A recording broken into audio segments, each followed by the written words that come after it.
Welcome to The Way Home with Laura Smith, the show that brings you wonderful guests, helpful advice, and uplifting stories. The Way Home. Live inspired. Here's your host, Laura Smith. Well, we've got two authors for you today, and when it comes to writing books that are based on one's own life, I find them very interesting, especially when they've gone through a lot and they've learned so much, and they're sharing it with us. We have two authors today. The first one is Cal Hoffman. He's got 4 Pulitzer Prize winning authors and journalists who are giving him such acclaim for his first novel. But it's a novel that's based on basically a memoir. It's called Easy to Slip. Fascinating stuff from an amazing writer. And we're going to hear from him, plus another guy with The Side Road. That would be Linc Forrester. The Side Road is finding joy and purpose through the twists and turns of life. And isn't life just like that? We have great writers always on this program. I'm so anxious to share them with you. Stick with us today on the way home.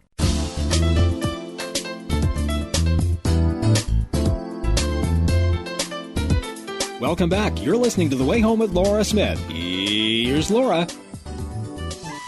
So many books, so little time. That's how I feel lately. I've had such wonderful books being sent my way, and many of them are just really so unique. And I think a lot about how writing has changed over probably the years, from the things I read in high school, the classics, to up until now, and some modern things in between. But what I am most interested in is when something comes out that's really refreshingly different and unique. And I will tell you that this new book, Easy to Slip, is already taking the country by storm. Cal Hoffman is a writer. He's also an actor. He has been writing forever and teaching others to write. But this is his first book. It's a novel. It is a memoir. It is part reportage, and it is very different. And I have to tell you, it took me into some very interesting places as I was reading it. Easy to Slip, Cal Hoffman, from Washington, D.C. right now. I am so grateful to have you on. I have been looking forward to this for months, since your wife, who I went to college with, told me what was going on with this. What an incredible thing. Thank you. Would you like me to read a paragraph?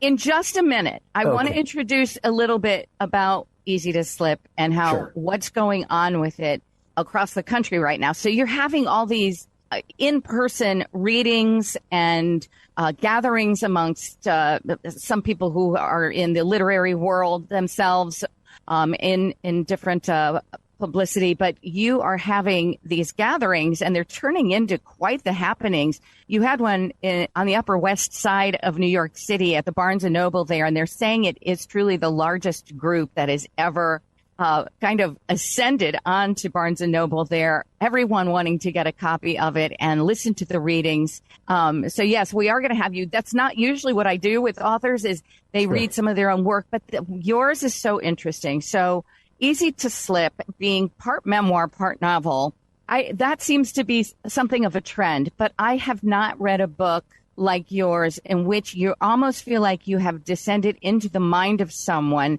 and you are in their stream of consciousness throughout the entire book, the 346 pages.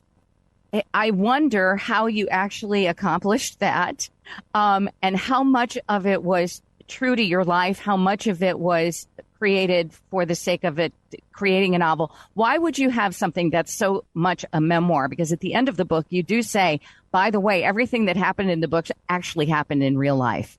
Yes. So it's that real. But then again, it's a novel. Why do it that way?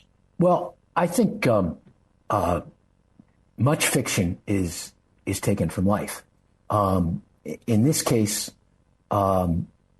there was an event that happened to me on February 27th or 28th, where I found myself at 11:30 p.m. passed out on the floor of the lecture hall in the School of International Affairs at Columbia University. I had gone for my freshman year at Columbia at age 17 during what was my senior year of high school, and had really enjoyed the academics and met my first girlfriend, the third day of orientation, and was having in many ways a very exciting and fun year. I turned in my Chinese politics midterm at 11:30 on a Saturday night. And then 20 minutes later, I found myself passed out inside this lecture hall. That's the opening scene of the book, because I come to, I don't quite know where I am. I see the lights of a passing truck. I hear the truck.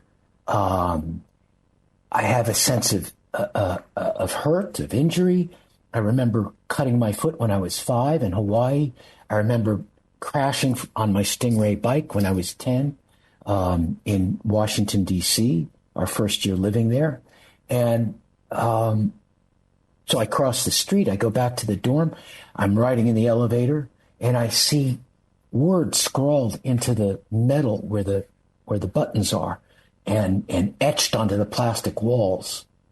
And I interpret all those words as being written about me. I walk past the open door on my hall, which was kind of the 1975, 76 at Columbia. It was a party room, and a bunch of guys in there smoking pot, and I assume they're catcalling and making fun of me. I go into my room, I close the door, and again I start to imagine that the junior English major down the hall who asked out the girl I was dating and ended up going out with her has put wires in the wall, and it is sending me messages. So all this happened on this night, and where I went to was I was trying to figure out what was going on, and I soon realized I wasn't well, that I was unraveling. I was able to identify that, even though all this seemed 100% real. And so I asked myself, well, how can I get well? And that question began to motivate my every action, my every thought. And for the next 36 hours, I soon, I stayed on the dorm until about 4 a.m. and then started walking through New York City. I walked all the way down to the Battery. I walked up to the East Side. I walked back down. I walked across town. For the next 36 hours, all the way to page 171 in this novel, Sam, who is the character based on who's based on me, is trying to find the answer to this question: how do I get well? So that drives every sentence. It drives every page. It's kind of like a super objective or a point of attention in acting. So it's very helpful, because what it allows me to do in the book is stay rooted, and allow any thoughts that are in my subconscious come to my consciousness, and I then put them on the page. So I started with 1,100 pages, 1,100 pages of a novel, because a lot of the things that came to my mind, they were all vital and interesting, and they were all based on the experience that I had, but they came from my subconscious. So I was then able to go through and pick and choose and edit and compress what was most essential, and also what closest cohered to my experience. Because I did have a pretty good memory of what happened in February of 1976. I had a very very, very clear memory of it. So I wanted to specifically write that. And then the other part is that in trying to answer this question, how do I get well? Sam goes to his memories, either as a source of strength, people who have rooted him through life, who love him, who he's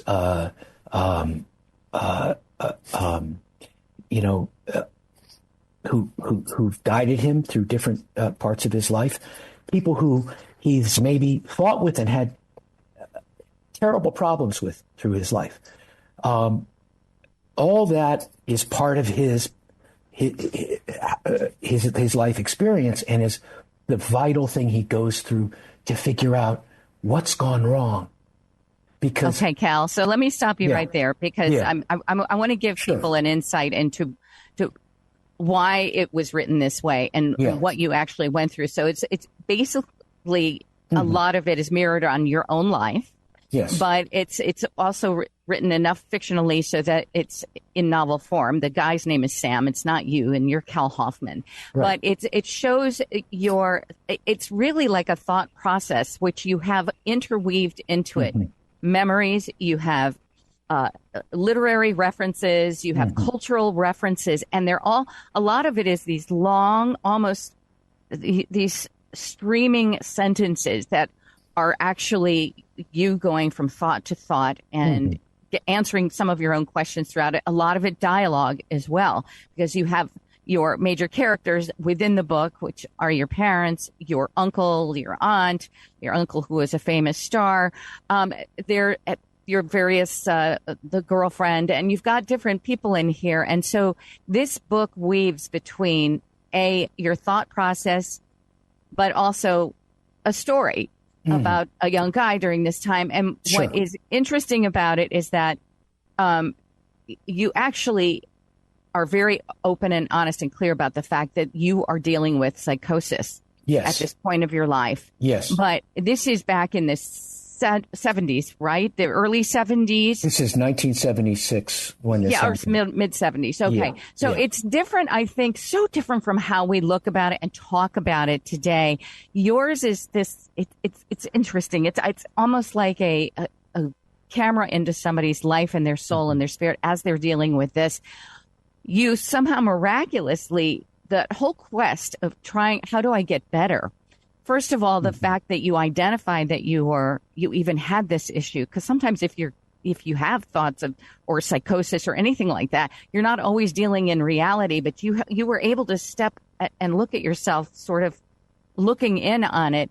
And by the end of it, for people who are wondering about this book, Easy to Slip, there is a happy ending, and it is somewhat autobiographical, that you talk about actually being healed of psychosis. So you went through this, and of course, years of psychotherapy and all these different modalities to help you. Do you feel that in writing this book, was it some kind of also a healing journey within itself, because you were able to go back over all of it and sort of capture it all and write it down? I have this was actually just a joy to write this. I love to write. I worked on 5 original screenplays and got very far with 2 of them, and have written a lot of stories and articles. This is the first novel length work that I've written. I'm writing my 4th novel now, but it's the first novel length work that I've had published. And much of this is stuff that was already, I already, the trajectory of what happened was, this happened February 28th, 1976. And I very closely cohered to exactly what happened. I was scrupulous with going back and describing exactly where I went, what I saw, what I did, and the memories are scrupulously accurate. I had people who were around in 1968 read those sections, and they confirmed. They said they learned more about themselves and they learned more about their friends than they previously knew from reading this. Elliot Gould especially remarked on that. So the memories come to his mind organically. I do take poetic license in dramatizing them. So the book is a stream of consciousness of this young man as he walks through New York City, the first 36 hours of it. But there's memories that happen in a rather linear progression from 1962 in Baltimore. That's the first one that he sees at 4 a.m. He goes back to it. 4 a.m. He's standing under the gate at Columbia University, looking into the window of Chock full of nuts, and he sees kind of the beauty in the ordinary. Reminds him of an Edward Hopper painting. He goes back to Baltimore in 1962, and a lot of very connected and vital memories. First memories with his mother and his father, living in grad student housing, seeing on the beach, on the television in the lobby there about radioactivity. It was a TV movie in 1962 that gave me nightmares for days. So all that's maybe the first memory, and then it goes in sequential order to Resurrection City, to Washington in 1968, to New York in 1969, and the poetic license is there.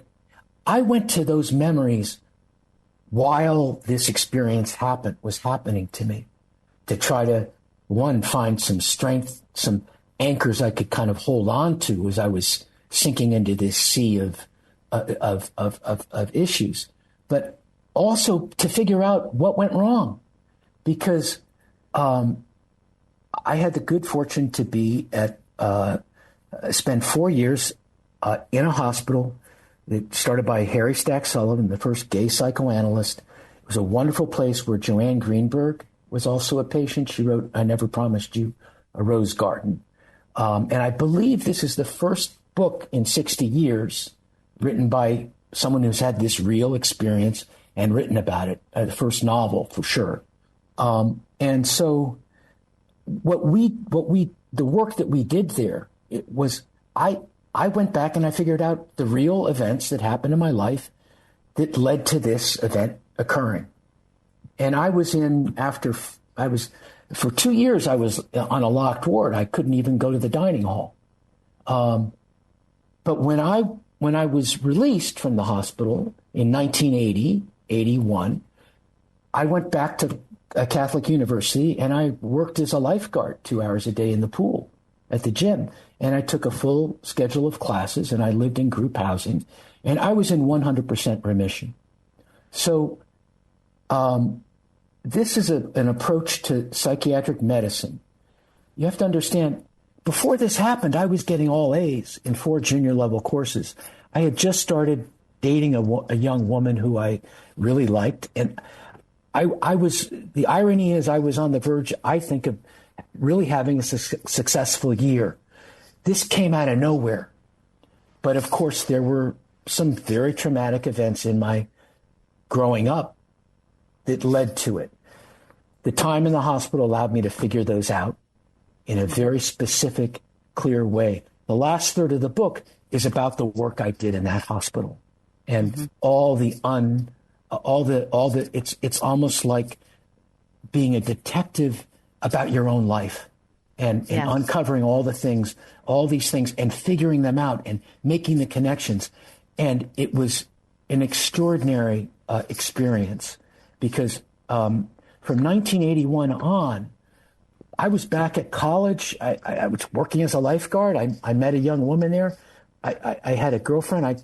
I got engaged in 1982 while I was, I think I was right at the beginning of my junior maybe the second half of my sophomore year at college. So the thing is, it's a traditional approach to medicine that used to be what people did in this country. If you see a film, Splendor in the Grass, with Natalie Wood and Warren Beatty, written by Clifford Odets, I believe that's the best film about mental illness. There's a whole section where the young woman is in a hospital for 2 years. It's patterned after Menninger's.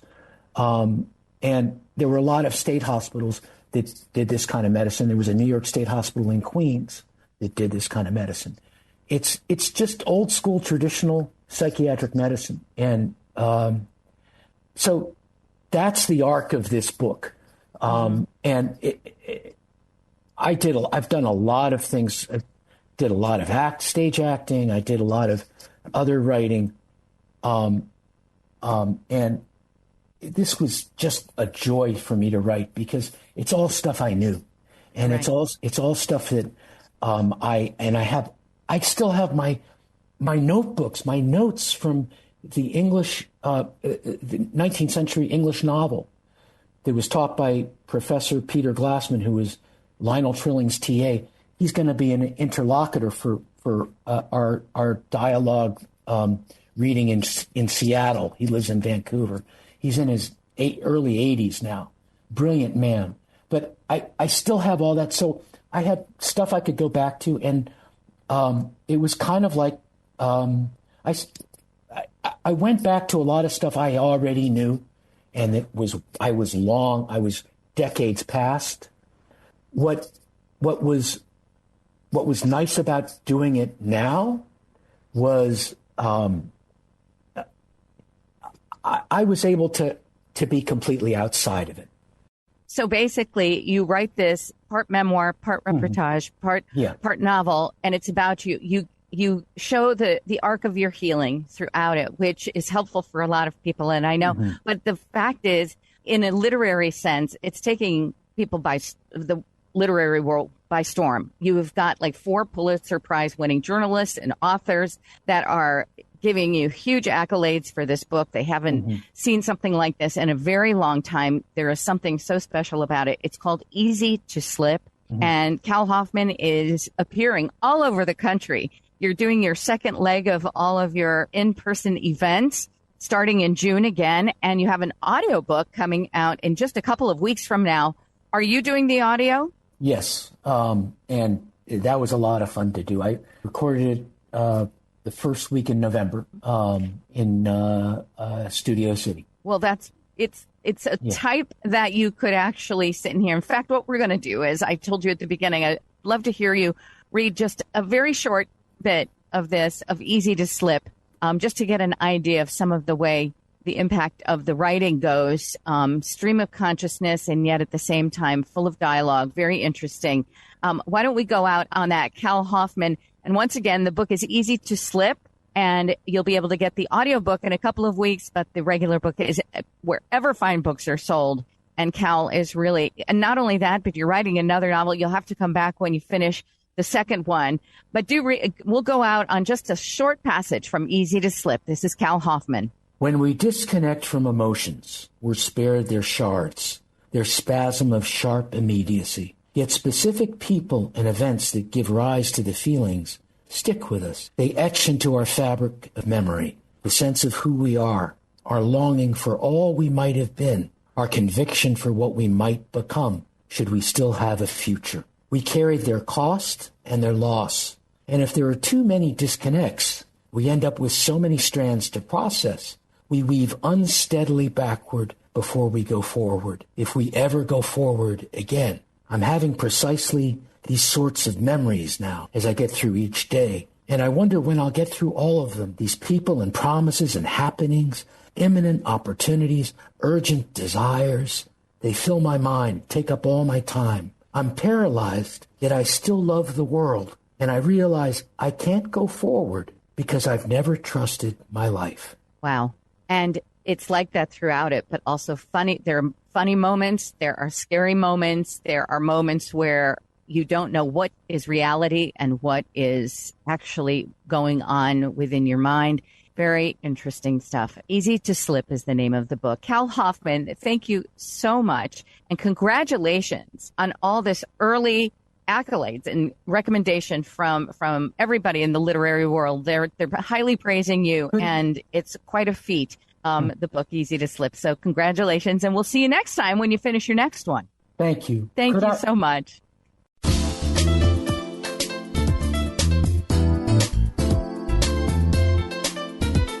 Welcome back. You're listening to The Way Home with Laura Smith. Here's Laura.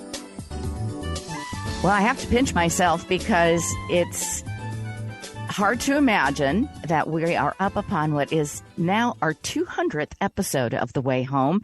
And not only that, but we are starting or including a brand new station to the family.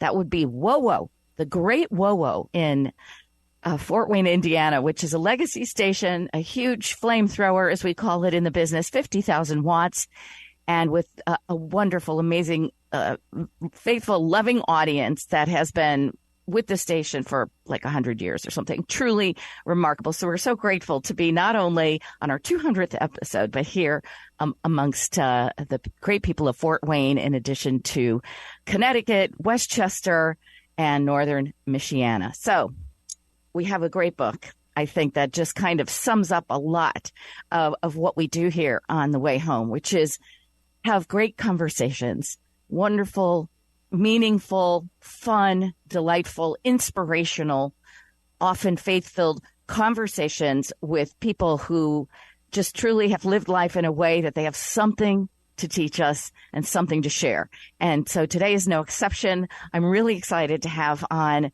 a gentleman who has written a book that I enjoyed immensely. It's called The Side Road, Finding Joy and Purpose Through the Twists and Turns of Life. Mr. Linc Forrester, thank you so much for joining us on our 200th episode. Laura, so happy to be here. Thank you. Isn't it funny how things go? Because when I started this show called The Way Home, in Connecticut, New York, I had been living there for 40 years. And within 3 months, I had decided to pick up and move back to my hometown in Elkhart, Indiana, to be closer to my parents. It was during the pandemic. And it was such a twist and turn that I had not expected, that I never thought in a million years would ever happen. And yet here we are, lo and behold, and it's going on 3.5 years, and the show is now, expanding in the state of Indiana and beyond. So I'm thrilled. This book, it was just a lovely, it was a lovely missive about truly taking life head on the way you have with your family and being completely open and raw about what it means to live it in a way that's fulfilling to you, that brings meaning to your life, has a sense of purpose behind it.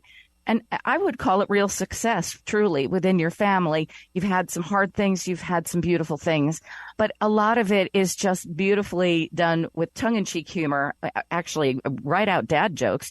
You got it all going on in the Side Road. Thank you for doing it. I think it was your son, Cole, who encouraged you to write it. Is that true? That is true. Cole, it's his fault. If you don't like it, you can blame him. But yeah, he really encouraged me to write the book. He even went so far as to line up 5 interviews with me, like with ghostwriters and writing coaches and a company called Script. And after all that, I said, okay, Cole, I'm not sure I want to do this. I don't even journal that well, but I'll try. So I started writing a bunch of life stories. I wrote about 25 of them. And then I said, well, if I was going to write a book, what would the chapter titles look like? Chapter titles, and then I would take a story, would try to write about it. And I really liked it, surprisingly enough. And about 3/4 of the way being done, I did hire a writing coach. She helped me pull it all together. A publisher took it first try. And so, yeah, it was a great, great experience. Well, I loved what grabbed me when your publisher sent it to me, your publicist, I should say, was the concept of a side road, right? Because we're all encouraged for most of our life, whether it's from our parents, our institutions, our, churches, anything, but to stay on a certain road, right? And it's the narrow path that usually does it. But the idea of there being a side road and what that means figuratively and actually, as well in very literal terms. Tell us what you mean by the side road, because it really is just a wonderful story about your life trajectory. And it starts basically when you meet your wife in college and you're both cheerleaders for, is it Auburn in Georgia? It is Auburn. So yeah, you know we're frustrated fans. We're having to deal with the most recent 4th and 31 debacle. So it's been a struggle. Well, and then there's a lot of allusions in here to golf as well. So, obvious there are these types of things that really get you going. But the side road in itself, the concept of that, tell us what you meant by that. There's a lot of references to faith, to God, your relationship with God in here. Tell us how it all culminates into the side road. Well, the book kind of focuses on 3 sort of major life events. And in those life events, some of them can really be real killers, real struggles. So my wife and I had everything going in college and life was going great. And then we were pregnant and we decided to get married right away. And I would say most marriages, they get started that way, don't make it. And now we're in our 37th year. So it's been a lot of fun. And the second is I left sort of a normal corporate job to start my own job, and all the challenges are involved in having your own business and a business and a career where most people fail. And that's really worked out. And then obviously the biggest event in our life was we lost our child when he was in college. And so the side road is having things in your life that allow you to persevere, to overcome, to find a way to find still joy in life, to live in a way with purpose, even with all this loss and baggage that's still with you. And there's no secret that those kind of things are so hard, but it's just having a different mindset that allows you to live still with joy and passion and all of that. And indeed, it sounds like you did. I mean, you obviously weathered what would probably be considered the hardest thing in life, losing a child unexpectedly. And so you lived through it somehow, and you're still able to experience joy in your life, experience success with your work and with your family. But I noticed that there was something that you said about there are 3 or 4 things that you have to focus on in your life in order to have this sense of purpose and meaning. 2 of them you choose and 2 of them you don't choose. Can you elaborate a little bit on that? Yes. So I wake up every morning and I try to tell myself 4 things. I am loved, I am free, I am secure, and I am happy. And 2 of the things, you're not always happy. So you go through times in life where your happiness factor can be somewhat low. And you're not always free to do the things you want to do. Right now, I'm pretty healthy. We have a fair amount of financial security, so life is good, but those things can change. Our health could change, so I'm not free to go play golf or do things I like to do. And just life has a way of those things changing. But the 2 things that never change is I'm loved. I'm loved by God. I'm loved by my family. That can never change. And that love is unconditional. And I'm secure. I am secure in my faith. I feel like I can never lose that. No matter what happens to me in life, I'm fine. And the other thing I talk about is having sort of an eternal worldview, that my life isn't just going to be these 80 years here on earth. I mean, I got another, millions after. And so this is just a short window, and I'm only going to miss my son for a while, and hopefully we'll be reunited down the road for a long time. And so, it allows you to sort of overcome sort of these temporal, and the issues aren't temporal because that's sort of one of these things you don't recover from, the loss of a child, but it's not forever for me. It's for the next however many years I'm just here. So. Right. And you, fortunately, but also by choice and by great purpose, married someone that has a similar mindset, I would say, it sounds like, from reading the book about your wife, Carla, and great love between you. So that helps as well, obviously, right? Because when you have steadiness in your family, steadiness in your love, in your home, that gives you a sense of security as well. And you're both on the same page. You may not be exactly the same people, but you have similar life goals, it sounds like. And I would say also priorities. And you talk about priorities in the side road. And, you know, it's really, I think it's important. I think that's where some of us do sometimes seem to lose our way. Or if, you know, maybe we're not totally lost, but we're wondering what's next or whatever. But having priorities is a big one, right? I completely agree. I call them absolutes. I mean, we have absolutes in our life. We believe in absolute truth. We believe that we absolutely will never consider divorce. So now what? Figure it out. Find a way.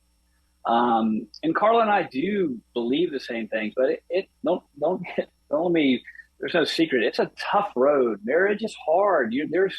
When you go through hard times, and she and I grieve very differently, and it's just hard. So finding commonality in what you believe, finding purpose in that, and finding that when things are good, so you can go through these tough times, because there are tough times ahead for all of us. None of us are going to escape through. There are going to be all kind of issues ahead of us. And right now, thankfully, we're in a little bit of a window where things seem to be they're more calm, and that's good. But it won't always be that way. I'm confident of that. Right. And it's kind of an acceptance, isn't it? You know, and knowing that it may have different aspects of it that, you know, become difficult or different. But that whole concept of never going to divorce, that absolute, I think that's what helped a lot of people kind of in another era. My parents, for example, they didn't have a lot in common. They were almost opposites, but that was really, that was just a given. No, they were not going to get divorced. So that then gives them, you know, opportunity and room to figure out how are you going to get over whatever this problem is, or this difference of being or opinion. So I think that's been so helpful in times past. It seems a little bit like younger generations think of that more as so constricting that's, you know, personal happiness comes first. And then, you know, so if that means you don't like your partner anymore, you move on. And maybe for some people that is a good recipe and it does work. But I think choosing not to and working through things is really valiant. And I've never been married. So here I am talking as though I know what I'm talking about, but I don't. But you do, Linc Forrester, and you've got all these wonderful situations. And like you said, you started your life with your wife unexpectedly, you know, getting pregnant while you were still in college. And I'm sure both sets of parents had something to say about that at that time. And yet you worked through it. And so that's a beautiful thing. What are some of the other, I mean, you're very funny. It seems like we're talking on a kind of a deep level here, but the book really is cute. It's very funny. You've got a great sense of humor. How much of success and happiness in life comes from keeping a good sense of humor or having one? I mean, I think a sense of humor is so important. I mean, don't take yourself too seriously. I make so many mistakes every day, every hour. I tell people who like me, I mean, just give me enough time. I know I'm going to disappoint you. It's going to be okay. Let's just like each other anyway. Let's don't let all our performance get in the way. And yeah, there are a lot of funny stories in the book. I do feel like humor is almost a curse for me. I tell a story in the book of me. I was going in for a colonoscopy, and I was coming out from under anesthesia, and this nurse was saying, "Mr. Forrester, please be quiet. Please stop talking. And of course, I don't even know what I'm saying, right? Because I'm coming out of anesthesia. And to my wife, they get my wife, and she comes in here, and I'm telling her a joke, a funny joke.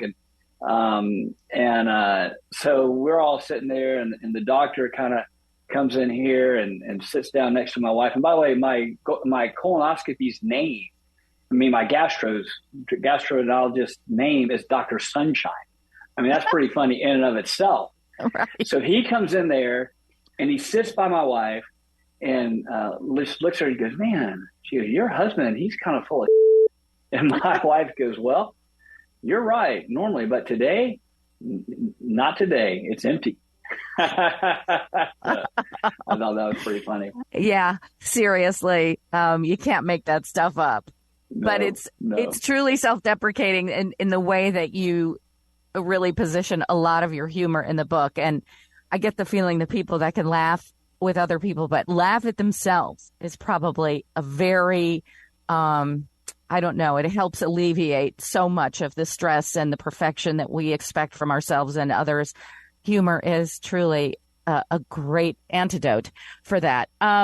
Linc Forrester, now that your children are grown, you still live in the same neighborhood as your parents. Your son lives across the street with your 3 grandchildren. You've kept your family close throughout this, throughout all of it.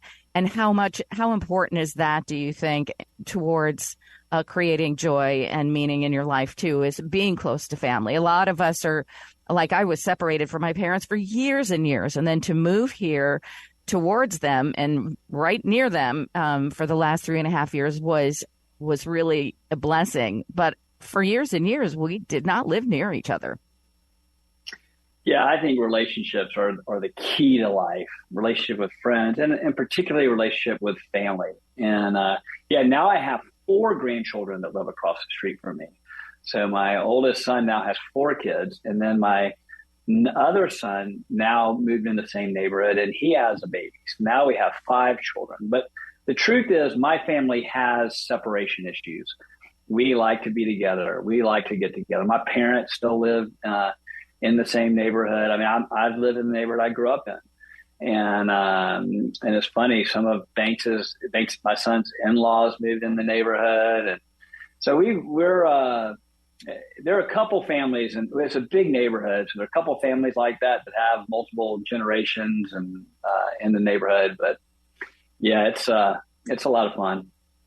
Would you say that the old adage, the family that prays together stays together, does your faith play a big role in your whole family, or just with your wife, or just with yourself? Is it mostly all of you who participate in some way in worshiping together and having that faith? Yeah, I would say, I mean, we're all Christians. We're all Jesus followers. We're all, most of us have kind of we're mature in our faith, and that's helpful. But really, I'd say it's more just, we like to be together. We goof around. We, it's not that serious, and it's a lot of fun, and we all love each other, and we all give each other a hard time. 2 of our kids went to Georgia, and so one went to Florida State, one went to Auburn. So we're all kind of always, giving each other a hard time about our teams and all that kind of stuff. Of course, all the Auburn people have gotten the brunt of most of that as of late. So, right. But yeah, it's a lot of fun. We just do love each other. It's fun. It sounds like you also like each other. And I think that's a big one, because a lot of us love our family. We don't necessarily like all of them, or we try to, but that's a hard thing. It sounds like you guys like each other too. And I think that's great. You have Charles Barkley wrote a nice, paragraph about your book. How did you get him? Yeah, I wouldn't say he's a great friend. He's a really good acquaintance. We were at Auburn roughly at the same time. He's a couple years older than me, but we didn't really know each other then. When he's here in Atlanta, when they're doing the basketball program, and he lives in the area where one of my really good friends lives. And so we've gotten to know each other that way. gone to a few basketball games together, had a few meals together. So he was kind enough to do that. So I'm thankful. Yeah, he seems like a great guy, and it's nice that his name there is on the front of your book. Well, the book, again, is called The Side Road, Finding Joy and Purpose Through the Twists and Turns of Life. The author is Linc Forrester, and with a name like that, you'd have to be famous or something, for real. You can't just go off into the sunset with a name like Linc Forrester. It sounds like you really are taking people, guiding them down the side road with all of your great anecdotes and wonderful sharing of your story. And thank you so much. I'm really grateful that you were the first show on our new station.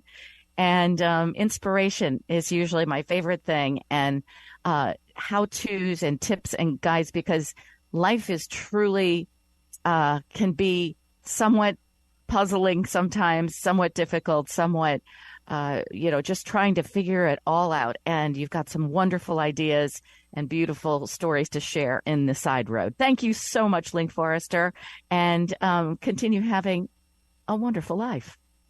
Thank you, Laura. Lots of fun. Really enjoyed it. You're listening to The Way Home. I'm Laura Smith.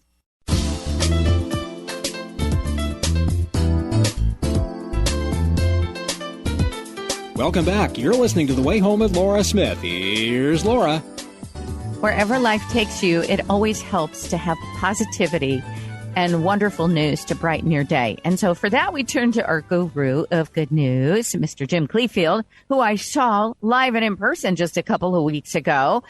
Thank you so much. I know that you've got some great news for us, some great stories. I do. And we'll start off in Oklahoma City. An 11-year-old girl is being hailed as a hero today for saving the life of her brother and mother when lightning struck their house on a local street in Oklahoma City at the end of last month, April 30th. It was a very chaotic situation.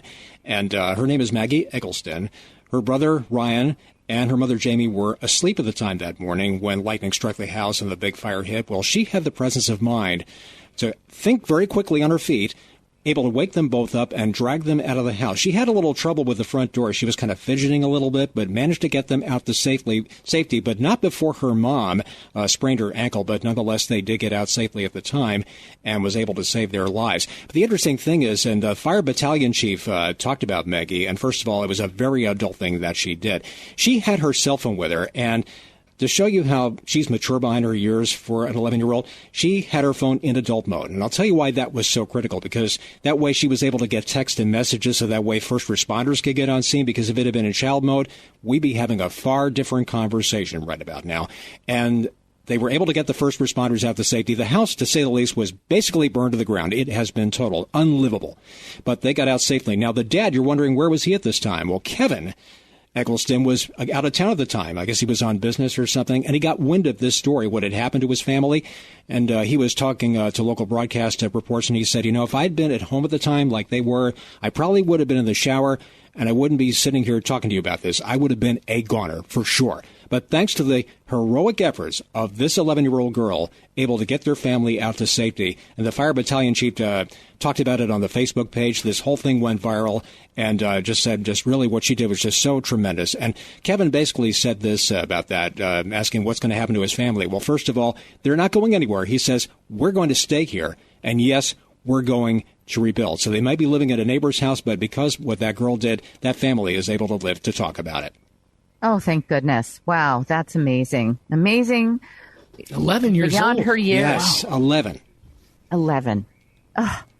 To have the presence of mind. Thank goodness. Wow. So, okay. Any other stories? Yes, this one comes out of Sarasota County, Florida. I was there a couple of years ago, as a matter of fact. Another heroic story. This man, 69-year-old, his name is Doug Hay, and he did something really wonderful. He was near a nearby lake in Sarasota County, just outside the Tampa area, I guess, and he saved the life of an American treasure. Now, what kind of American treasure, you're probably asking? Well, we all know what the national bird is here in America, right? Of course, it's the eagle. Well, what happened was Doug was near an alligator-infested lake, and he saw this eagle in distress that was flailing. Perhaps, I guess, was bitten by an alligator that was in that water, whose name is Snoop, and was unable to get out. Well, without any hesitation, Hay was able to swim 100 yards, to rescue this eagle. The eagle lashed itself onto him. They swam to shore. While this was happening, LJ, his wife happened to have her camera, and this was all caught on video. I imagine this probably went viral, saving the life of this eagle.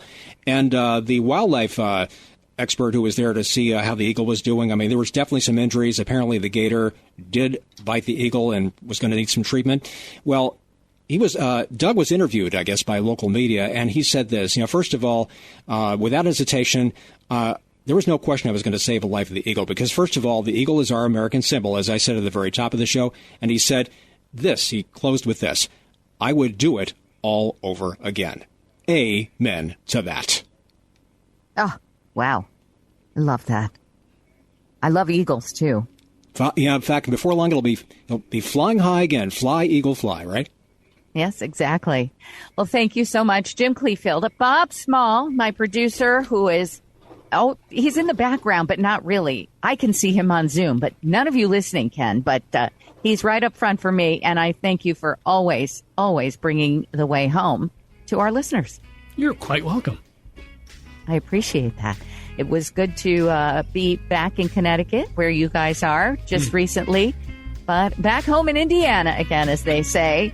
And exactly. But we'll have lots more where that came from. Have a wonderful week, everybody. We're so grateful to have you along on the program always, and sending love and peace and all things good to you and yours. I'm Laura Smith.